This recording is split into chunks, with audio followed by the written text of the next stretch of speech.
Ονομάζομαι Ελένα Τσικούρη και είμαι αισθητικός κοσμητολόγος.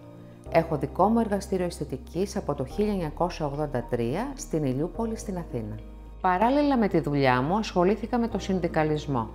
Υπήρξα ιδρυτικό μέλος και πρώτη πρόεδρος του Πανελληνίου Συλλόγου Αισθητικών Ανώτερης Εκπαίδευσης και για πολλά χρόνια πρόεδρος, πολλά χρόνια ιδρυτικό μέλος και πρόεδρος του Συνδέσμου Επαγγελματιών Αισθητικών Ελλάδας, πρόεδρος της Ομοσπονδίας Συλλόγων Επαγγελματιών Αισθητικών Ελλάδας και σε πολλά σωματεία και συλλόγους εθελοντών. Και ακόμα προσπαθώ να συνεισφέρω σε συλλογικές προσπάθειες για το καλό όλων. Μία από τις δράσεις αυτές είναι και η συλλογή μηχανημάτων αισθητικής για 40 χρόνια. Πολλά από τα δικά μου μηχανήματα που έφυγαν από τη μόδα της εποχής ή δεν δούλευαν πια γιατί κουράστηκαν από το χρόνο ή γιατί τα ξεπέρασε η τεχνολογία ή γιατί είναι πολύ αργά στη λειτουργία τους για την εποχή. Και επειδή τα μηχανήματα είναι σαν παιδιά μου, εννοείται ότι δεν θα τα πέταγα σε καμία περίπτωση. Τα φύλαγα στην αποθήκη και τα μετακινούσα κάθε φορά που δεν υπήρχε χώρος ή που οι συνεργάτες μου τα στρίμωγναν σε γωνίες γιατί έπιαναν το χώρο και από άλλα πιο χρήσιμα αντικείμενα. Μαζί με τα δικά μου μηχανήματα άρχισα να φιλοξενώ στις αποθήκες μου και μηχανήματα συναδέλφων μου που και εκείνες δεν ήθελαν να τα πετάξουν, ακόμα και αν δεν δούλευαν, είχαν βγει σε σύνταξη ή είχαν απαξιωθεί τεχνολογικά. Έτσι βρέθηκα με πλήθος παλιών μηχανημάτων όλων των ειδών. Όταν τα κοιτάω, βλέπω εποχές, βλέπω μόδες, βλέπω αισθητικά πρότυπα, βλέπω τεχνολογικά μοντέλα να αλλάζουν, ακόμα βλέπω αισθητικούς να δουλεύουν κατά την εποχή τους, βλέπω πελάτησες, βλέπω μια ολόκληρη εποχή, μια ολόκληρη ζωή. Έτσι λοιπόν, επειδή δεν θέλω να τα πετάξω, αποφάσισα να κάνω ένα μικρό μουσείο αισθητικής με μηχανήματα που όμοιό του δεν υπάρχει σε κανένα μέρος στον κόσμο μας. Και επειδή η προσπάθεια ήταν μεγάλη αλλά το αποτέλεσμα μηδαμινό, στο να εξευρεθεί χώρος που θα φιλοξενούσε αυτό το πρωτότυπο μουσείο,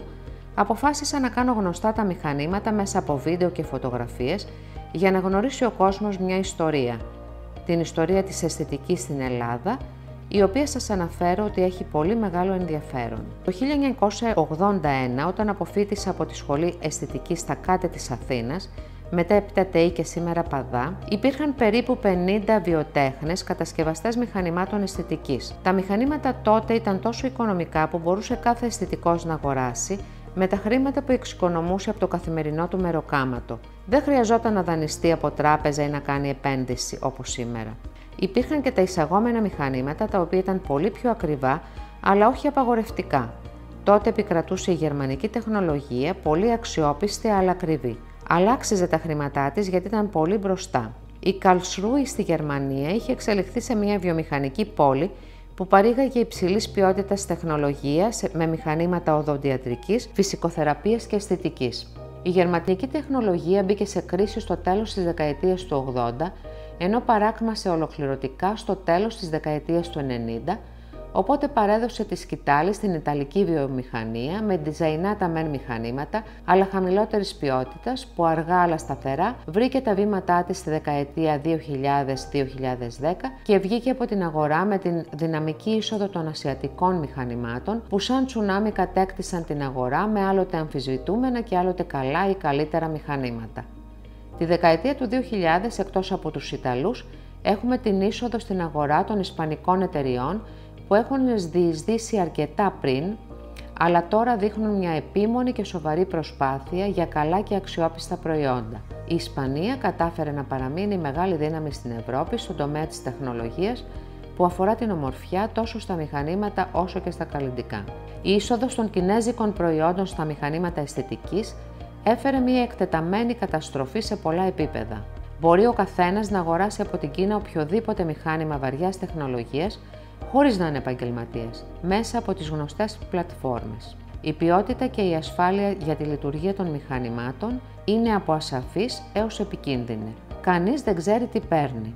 Κανείς δεν ξέρει τις προδιαγραφές, ακόμα και τη χρήση ή τον τρόπο λειτουργίας. Όχι ότι δεν υπάρχουν και αξιόπιστα μηχανήματα από την Ασία. Ασφαλώς και υπάρχουν, αλλά χάνονται μέσα στον τεράστιο όγκο εμπορευμάτων που διακινούνται. Κάπου εκεί χάθηκαν και οι κατασκευαστές μηχανημάτων στην Ελλάδα. Στην έλλειψη χρηματοδότησης για να μείνουν ανταγωνιστικοί, στην ακρίβεια των ανταλλακτικών, στην αδυναμία του ελληνικού κράτους να στηρίζει τη βιοτεχνία, η οποία δυνατεί με τη σειρά της να μετατραπεί σε βιομηχανία και αν το κάνει, μετά από λίγο πεθαίνει για τους λόγους που επί δεκαετίες βιώνουμε. Η Ελλάδα τρώει τα παιδιά της. Η ελληνική βιοτεχνία που παρήγαγε μηχανήματα αισθητικής υπήρξε, έκανε τον κύκλο της, στήριξε την Ελληνίδα αισθητικό, τα εργαστήρια αισθητικής πολλές δεκαετίες, άνθησε και παράκμασε. Το Μουσείο Μηχανημάτων αποδεικνύει περίτρανα την ύπαρξη της ελληνικής βιοτεχνίας και των Ελλήνων βιοτεχνών, αξιέπαινων, μαστόρων και εφευρετών, γιατί τις δεκαετίες 70, 80, 90 και 2000 ήταν οι κύριοι πρωταγωνιστές στα εργαστήρια αισθητικής. Την εποχή αυτή θα την ονόμαζα ο χρυσούς αιών της αισθητικής.